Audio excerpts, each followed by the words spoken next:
शिवसेना ठाकरे गटातून भास्कर जाधव यांची गटनेतेपदी निवड झाली आहे। काल ठाकरे गटाच्या नवनिर्वाचित आमदारांची बैठक झाली। या बैठकीत गटनेते आणि सभागृह नेत्यांची निवड करण्यात आली आहे। गटनेतेपदी झालेली निवड अनपेक्षित असल्याचं भास्कर जाधव यांनी सांगितलं। आदित्य ठाकरे गटनेते व्हावे यासाठी मी आग्रह धरला होता असंही ते म्हणाले। सरकार स्थापन झालं की आम्ही विरोधी पक्षनेते पदाची मागणी करू असंही ते म्हणाले आहेत। पाहूयात अजून ते काय म्हणाले। तुम्ही माझं पत्रकार मित्र हे अभिनंदन करताय, याचा अर्थ समस्त महाराष्ट्र माझं अभिनंदन करतोय असं मी समजतो आणि म्हणून सुरुवातीलाच मी तुम्हाला धन्यवाद देतो। खरं तर ही माझी निवड ही अनपेक्षित आहे। मला स्वतःलाही माझी निवड व्हावी असं वाटत नव्हतं। माझी निवड का व्हावी नाही होऊ नये याचं कारण मी ग्रामीण भागामध्ये राहणारा माणूस आहे, मी मुंबईमध्ये राहणारा माणूस नाही।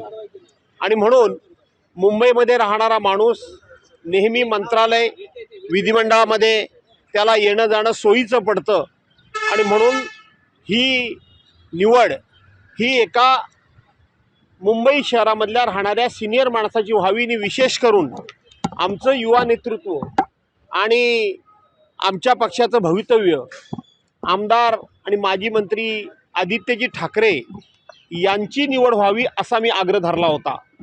परंतु शेवटी आमचे पक्षप्रमुख या संपूर्ण सभेचे अध्यक्ष या नात्यानं त्यांनी सांगितलं, मी सांगतोय भास्कर जाधवांचीच निवड झालेली आहे किंवा भास्कर जाधवांचीच निवड व्हायला हवी असा त्यांनी आदेशच दिला। आणि म्हणून ज्या वेळेला पक्षप्रमुख अशा प्रकारचा आदेश देतात त्यावेळेला तो विनम्रपणे स्वीकारावा लागतो।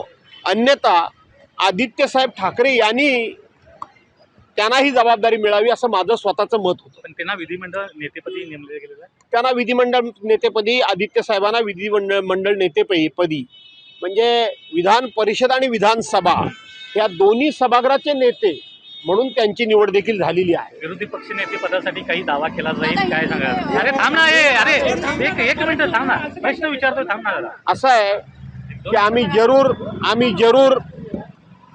जरूर शपथविधी झाला, विधानसभेच्या अध्यक्षांची निवड झाली की आम्ही नक्कीच राज्याच्या मुख्यमंत्री पदाची निवड झाली की आम्ही जरूर विद्यमान सरकारकडे आणि विधानसभा अध्यक्षांच्याकडे विरोधी पक्षनेतेपद आम्हाला मिळावं याची मागणी ही आम्ही रीतसर करणारच आहोत।